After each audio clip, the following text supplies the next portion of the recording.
So when you hear the term downtime, what people usually don't talk about is business continuity planning.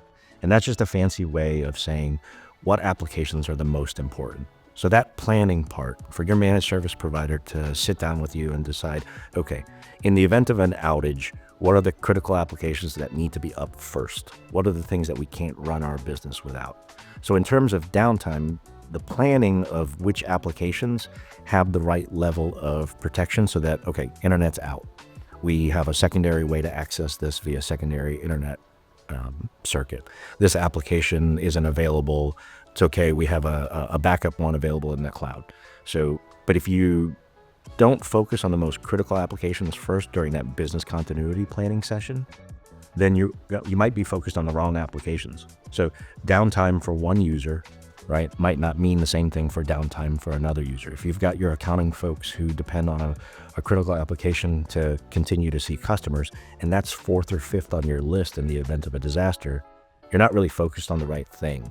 So I think business continuity planning is probably a key part of downtime, making sure that you've got redundant ways to access things, access to your data, whether it be online or offline. All those things are parts of a strategy to reduce downtime.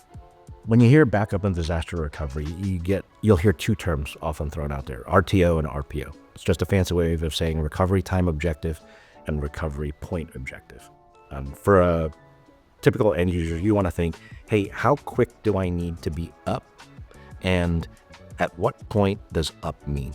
And usually the example that everybody can relate to is autosave in a Word document. So if you're working on a document and you want to know, hey, if something disastrous were to happen, what's the amount of data that I'm willing to lose, right? And if you say, hey, you know what, if I lose the last 10 minutes of my work, no big deal.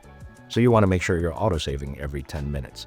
That 10 minutes of acceptable data loss is your recovery point objective, right? So it's easy to say, hey, at the very worst, no matter what happens, you can bring my business back to what it looked like today, yesterday, 4 hours ago. That's your recovery point objective.